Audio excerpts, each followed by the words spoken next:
Hello, good evening to you and welcome to News 360. The bulletin comes to you live from the News Hub here at Adisawe Kanda. I'm Natalie Ford. My name is Alfred Okanse. Coming up in the bulletin tonight. News 360 headlines is brought to you by Deluxe Paint, Heaven Black Mosquito Coil and Spray, Calipo and Nido Fortigro, your love, their future. Curfew imposed on Bole in northern region following renewed chieftaincy clash which has claimed one life.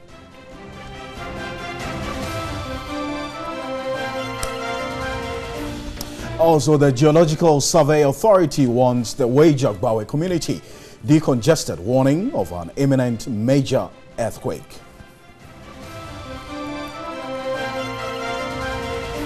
Also ahead this evening, officials of EPA, NADMO and National Security investigate death of more than 100 tons of tilapia from some fish farms in the eastern region. And in business tonight, Talogana to increase production next year after completing repair works on the turret that failed in 2016. On the foreign front this evening, British Prime Minister Theresa May abruptly postpones parliamentary votes on her Brexit deal.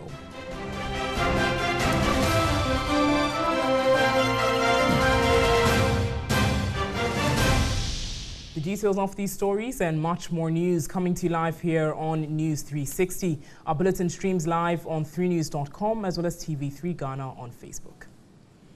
And our very first story this evening, a dusk to dawn curfew has been imposed on Bole in the northern region after one person was killed and two others injured in a renewed chieftaincy clash. Now, the incident, which happened early Monday morning, has also led to the burning of several houses. It was alleged that some people from the Alhaji Abudu gate fired into the crowd, killing one person and injuring two others, while the other gate in the chieftaincy dispute, Mandari, was celebrating the Dangba festival. They also allegedly returned fire, injuring one of those from the Alhaji Abudu gate.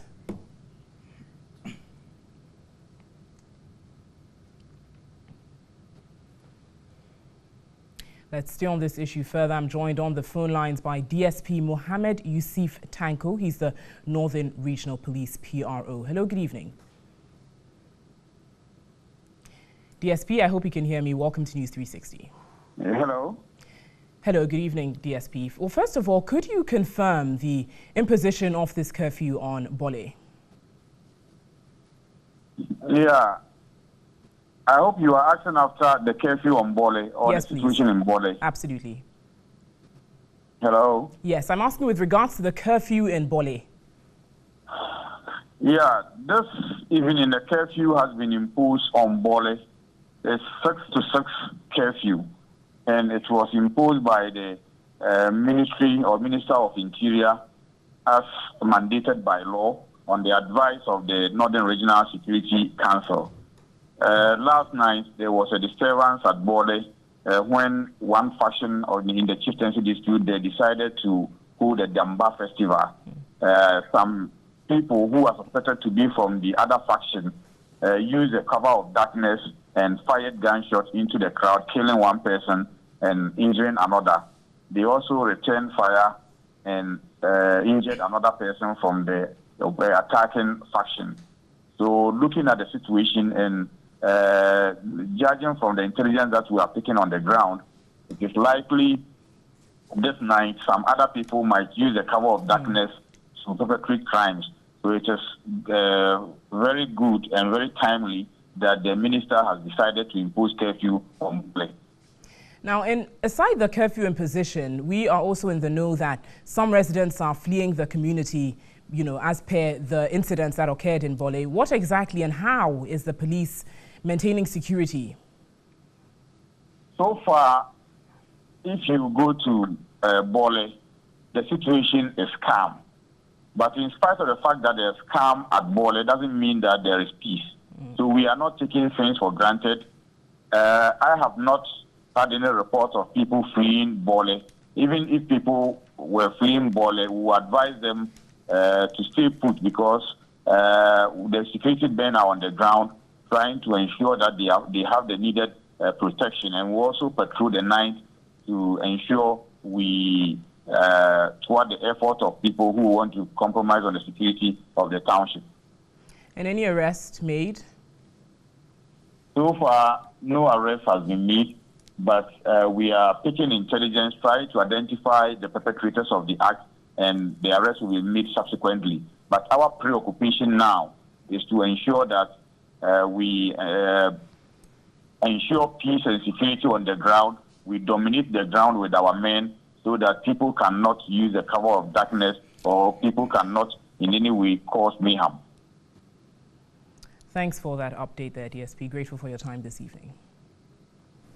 Let's go on to other stories. And the Ghana Geological Survey Authority is warning of an imminent major earthquake and wants the Wejagbawe community decongested following an earth tremor experienced in parts of the area on Sunday morning. Now, the authority is again proposing the demand of a geotechnical report before any building is put up in the area. Here's a report by Sarah Paco.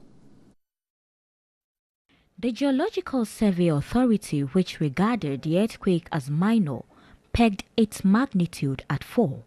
Communities which felt the impact include Oyibi, Weja, Bawe, all in the Gas South municipality of the Greater Accra region, and Kaswa in the Central region. The authority is proposing that a geotechnical report be requested before any building is put up. If people were required to produce geotechnical report, irrespective of the structure you are putting on the soil or on the land, geoinformation would have been used to assess how conducive the site is. So I believe going forward, that thing have to be looked at to make sure that any structure that we raised, we should go for permit. Signs picked up show the fault lines around the mountainous range have been active for a while, an indication of a potential 6.5 magnitude. The challenge is that the authority is unable to control the risks. But unfortunately, we have buildings, structures in all these areas. So we have a risk. And so we have to work towards mitigating these risks so that should the big one happen, we will have a minimal damage. Moreover, the authority is financially handicapped. It can monitor signals from only one seismometer, although the devices are spread in parts of the country. It also relies on internet as well as electricity to work effectively. The equipment we have installed here are brought from a company from Canada, and they are not any equipment that you can easily find around. So whenever we have a breakdown, it takes a long time to connect with them to get the parts to replace. So if you do not have adequate stock of spare parts, you end up having a breakdown for a long time before the problem is addressed. Ghana has experienced a series of earthquakes in recent times, after the severest one on June 22, 1939, with a magnitude of 6.4 on the Richter scale. The most recent, with a 5.9 magnitude and a 33-kilometer depth, occurred on September 26, 2007. Let's go to the Eastern region, where we understand officials of the Environmental Protection Agency, EPA, and the National Disaster Management Organization, NADMO, and the National Security are investigating the death of more than 100 tons of tilapia from some fish farms in the Eastern region. The fish, which have since been buried to avoid human consumption, were also from the Amur fisheries, the Isikuma Tropo farms at Mpakatan Vision 2000, West Africa Fish Farms, and several other fish farms operating behind their Konsombo Dam. Even though the cause of the death is yet to be established, authorities from the EPA, Fisheries Commission, and NADMO are suspecting a failed crossbreeding with foreign big tilapia and multiple overcaging to cash in on the festive season. In October, more than 18 tons of tilapia at Fujian Farms at Isuchai here in the Shio-Sudoku district of the Greater Accra region were found dead. The full investigative report on the incident absolved the company of the suspicion that it used poisonous substances in farming the fish after samples of the fish were sent to the Ghana Standards Authority and also outside the country for testing.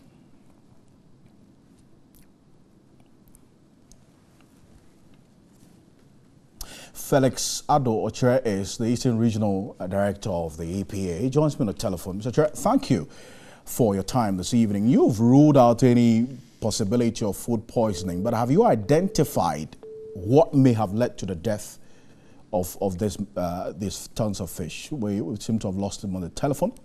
We'll try to raise him back on the telephone to get some information on this. This is not the first time we're hearing of this particular situation coming on the back of what happened some weeks ago in Asutre and the possibility of any sort of poisoning of these fish. Now, the situation with this is that this fish, we're told, has been buried to avoid any poisoning or food consumption. Felix Ado-Ochere is back on the telephone. He's the Regional Director of Environmental Protection Agency. Thank you for your time, Stephen. I was asking, you've ruled out any possibility of food poisoning, but have you found out what could have led to the death of these fishes? Hello? Hello? I can hear you, sir. Yeah. Your question, please. I was asking, you've ruled out any form of food poisoning. So what exactly could have led to the death of these fishes? Right. Thank you very much. With our preliminary investigation, when we visited the site, from all indications and the other things that we gathered, we can, and though we have taken samples, Fisheries Commission has taken samples to test, but in the interim, we suspect that it might be the overstocking of the fish, and then possibly that crossbreeding of the fishes, and that is probably the cause of what we are experiencing. According to the village folks, they indicate that this is not the first time. It has been occurring, but normally when it rains heavily, there are tendencies of the river increase. I mean, when the water increases, right, this kind of fish kill do happen. And so for now, they also indicated that for the week that the whole issue happened, they have been able to take in the food or the fish, and so we think that instead we need to wait for the results from the Fisheries Commission about the sample that they've taken. We also took samples from the EPA took samples that we are looking at it, the water quality, if there has been any infraction with the water quality. Well, but now we cannot boldly say that it is food poisoning, but from all indications, it can be ruled out. But would you not rather want to be cautiously optimistic about it not being food poisoning by avoiding any explicit statement by saying you're ruling out food poisoning, because you're waiting for the results of a test by a number of institutions, Fisheries Commission, yourself, but then you want to say that it is not as a result of poisoning. You would rather want to wait and see what the outcome would be, isn't it? Yeah, that is what we are waiting for. So I am not optimistically saying that the food poisoning cannot be. But if it is food poisoning, normally when you test the fish, you can see some symptoms.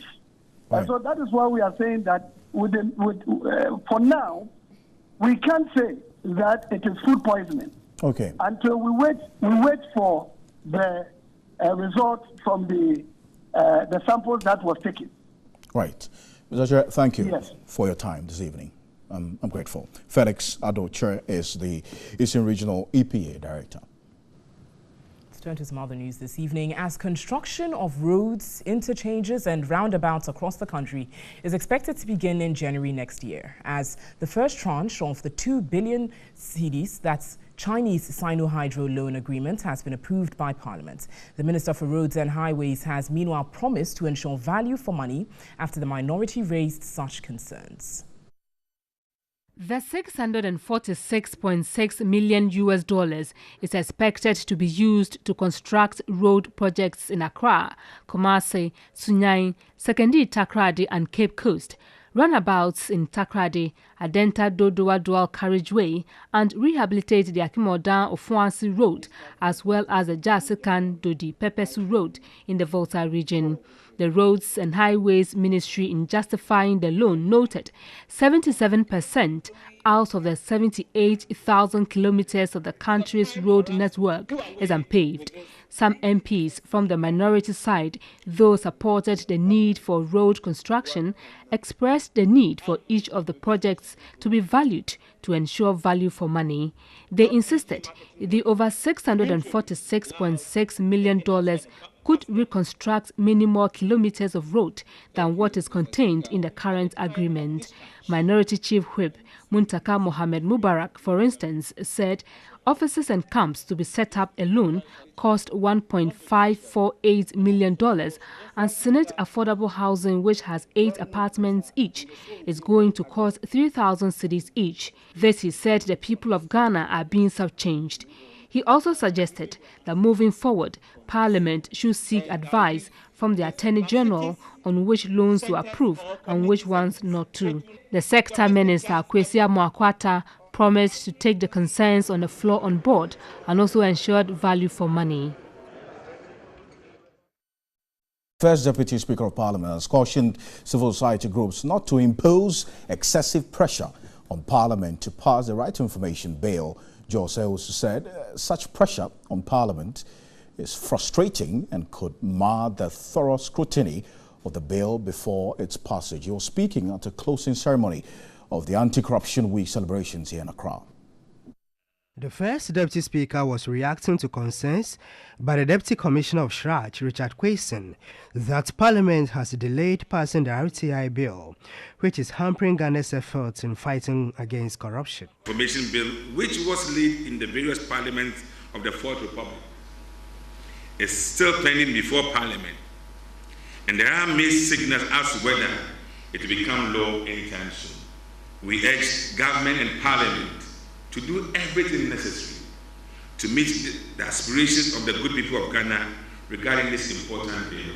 However, his score did not go down well with the first Deputy Speaker of Parliament, Jose Wusu, who said Parliament should not be pressured. Ever since I've been an MP, for the first time, one of the rare powers of Parliament was used so that we could go on and working on the right to information, and that was suspending the standing orders with respect to quorum.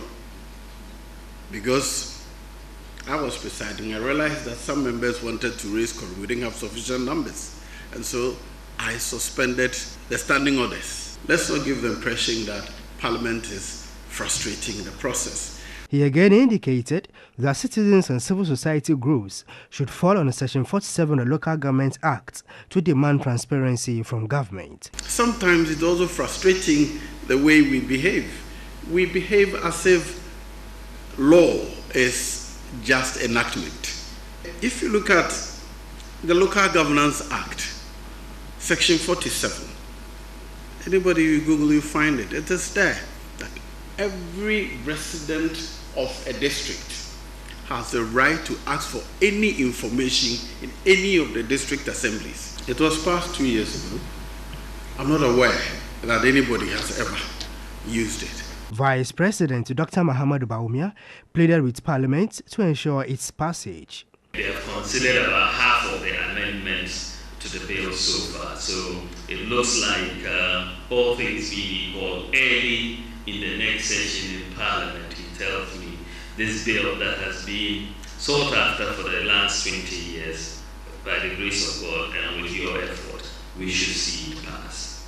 Deliberations on the RTI are near completion, awaiting final parliamentary inputs. Now, some MPP supporters of the Ayawaso West Wuogon constituency massed up at the party headquarters in Accra to resist any attempt by the party to choose any candidate other than the second wife, Lydia Ejako, to replace the late Member of Parliament, Emmanuel Ejako. According to the group, the leadership of the party is bent on selecting the late MP's first wife, Nana Ejako. Here's reports by Adwa Adobia Owusu.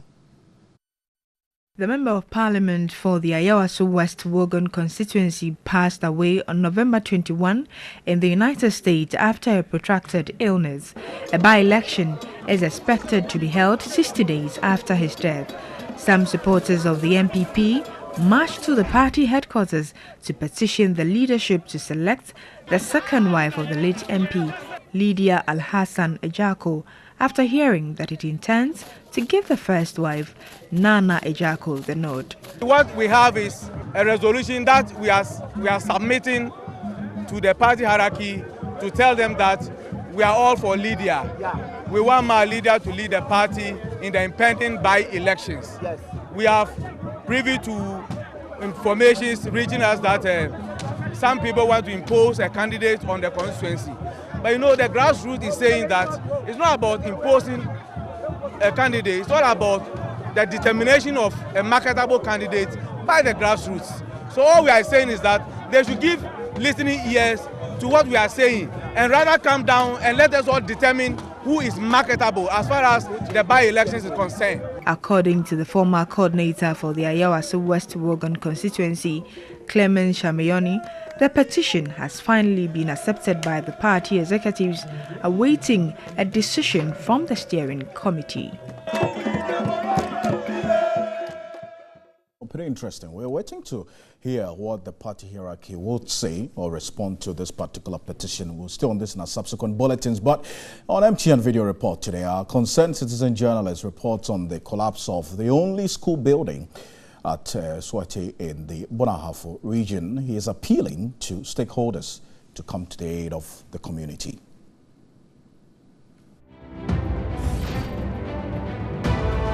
Speaking from Asuti in the Bonahafo region in the Nkranza North District. This is the only school was established in the year 1986 and it serves about 4 communities. Had it been because of God's intervention, what we will have gotten this morning will have been bad news for the whole country. We had a torrential rain which led to the collapsing of this building. We are appealing to corporate bodies to come to the aid of Asuti to assist to raise a better school building for this community. Looking at a school like this, which is competing with schools in the cities and then the big towns, and having a class or a school building of this is just a structure. You understand? So please, NGOs who have been touched by this particular video should come to the aid of the community and put up a best or a nice structure for the students to also learn and be able to compete. Reporting for TV3, Asuti. 055-1433-044 is the number I'd encourage you to send your video report to. You have a say in what we say on this platform. Hello, good evening and welcome to the business segment on News 360. My name is Parkwisi Asari. Thanks very much for joining us and making time for us. In our very first story, Tallow Ghana plans to continue its drilling campaign and increase production in 2019 after completing repair works on the turret that failed in 2016. The managing director of the company, Kwekwa, says they will resume payment of dividends in 2019. He disclosed this in an exclusive interview with my colleague, Alfredo Kansei. Ghana's oil and gas industry has seen 3 offshore projects come on stream, with some of the initial challenges solved, such as the maritime border dispute with Côte d'Ivoire. The industry is expected to retain the position as a key driver of growth in the economy. Speaking to TV3 in an interview, Managing Director of Tallow Ghana, Kwekwa, disclosed that the company's drilling program is targeting significant growth production from around 147,000 barrels in 2018 to over 80,000 barrels per day in 2019. We will continue our well drilling campaign. We expect to increase production to up to 180,000 barrels a day. And we hope that we'll continue to have a stable environment. On the fabrication of the first suction pile by a team of Ghanaian engineers since Ghana began production of oil in commercial quantity, Kukwawachi said it is good for the drive for local content participation. What we have to do is we have to build on that. Important that, you know, we get up the learning curve and we build capacity as quickly as possible. Talo Ghana says undrilled prospects and leads have been identified within the Jubilee and 10 fields, which could lead to new discoveries and the generation of additional production and revenue for Ghana and other joint venture partners. In other news, President of the Ghana Insurers Association, Aretha Doku, says the association will continue to collaborate with the National Insurance Commission, the NIC, to further improve the sector. This, she said, will help the insurance industry provide the necessary intermediary services needed for economic development. For the industry to flourish, there should be a relationship between the regulator and the association of the members, and it's working perfectly. We're working hand in hand to see how best we can even improve the environment so that it can be a win-win situation for both parties. Currently, the sector's contribution to the gross domestic product (GDP) of the country is estimated below 2%. One major challenge facing the industry is lack of understanding of insurance policies and clarity on what some Ghanaians have described as hidden conditions. Asked to project into 2019, President of the Ghana Insurers Association, Aretha Doku, indicated the 2019 budget provides some hope for the insurance industry. Next year, well, we're waiting. I think it's early days for me. I know where you're leading, but it's early days yet. Maybe begin first quarter we can talk about that. But we, the insurance industry, are hopeful because we had the budget and we know that there are some good things in it that would tumble down into the sector. So we're looking forward to that. So next year we're going to 2019 with extremely hopeful. The country has only 2% insurance penetration, which means a large number of the population has no insurance, especially those in the informal sector. The National Insurance Commission is targeting a double-digit penetration rate of 10% of GDP by 2021. Well, that's how we conclude the business report on News 360. Thanks very much for watching. For more business news stories, do log on to our website, www.3news.com. My name is Pa Kwesiasare. All right, so good evening. It's now time for some entertainment and lifestyle news with me, Nana Kwadradona. Last Sunday was a great night as the Eastern Region's representative, Abena, was crowned winner of the 2018 Ghana's Most Beautiful. Born Naomi Obeng, the second-year BSc in administration student at the University of Ghana, beat competition from 3 other poised finalists. Aside winning a 10,000 prize package, the winner was also presented with a sleek Sanyong Tivoli SUV.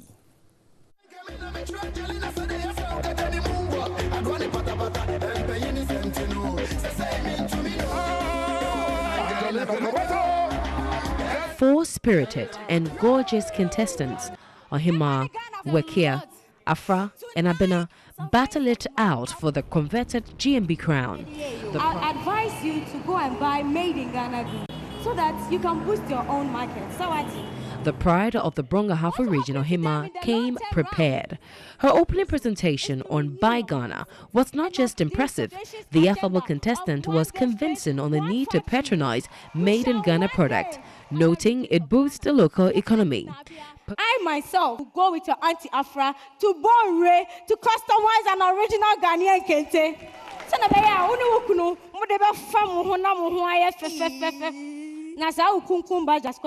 Posing as a travel and tour agent, Afra from the Ashanti region took patrons on a Sea Ghana journey to the Elmina Castle, where slaves were kept in the days of colonial rule. Was so unbearable for them. The Upper East region's Wekia did fantastic with a rather energetic presentation on Feel Ghana. Wekia got the crowd excited, reliving some of Ghana's proud sporting memories. She called for patriotism, unity, and urged all to promote peace. Ghana is for all of us. Let's keep it safe. Thank you. Time with Abena, the show's most decorated contestant, was never a dull moment. Exuding confidence, she did not disappoint with her presentation on Where Ghana. It is a Mika Bibia, Munjasumame Where Ghana. Mumayanto, the Ghana made. Nayandos, the Ghana tree. Mumayante, a Ghana face. Joe slits, the Joe cover. It's a Shemi and Yamofe. It's a Musabia Ghana mother. Ohima, a contestant tipped to win the crown for the first time for the Brong-Ahafo region, however, stole the show in round 2, which saw the finalists model. She was adjudged the best model. Next was the question and answer stage. This stage was a defining moment of the night as it puts the intellects of the finalists to test. It was a hard-fought contest between Abena and Ohima. Then came the crowning moments. Third position, that goes to Wekia. Wekia gets third place, and she gets 6,000 Ghana cedis cash. It looks like a two-horse affair now. Will it be Abena or will it be Ohima? Who wears the crown? The winner for GMB 2018 is Abena. There you have it. He has given the victory. Oh, the God has given the victory. Abena's victory makes her the second person from her region to win the GMB crown after Amma won it in 2010. The second-year students of the University of Ghana won a 10,000 prize package at a plush Sanyang Tivoli SUV vehicle. Oh, the God has given the victory. All right, so I'd like to say congratulations to Abena for winning this time, and also to all other winners, Ohima, Wekia, and also Afra. That's about it for entertainment news tonight. My name is Nana Kwedrado. Alfred and Natalie will take over. Yeah. Yes, Thank you. thank you. Congratulations to her. Yeah, it's great. She's very 19. young and so exciting. A lot ahead of her. Yeah? Absolutely. Would want to say thank you, as always, for being with us here on News 360. On behalf of the rest of the team, we're grateful. My name is Alfred Okansi. I'm Natalie Fort. Visit our website, 3news.com, for a lot more news. Thanks so much for watching. Have a lovely evening. She can tell her story to her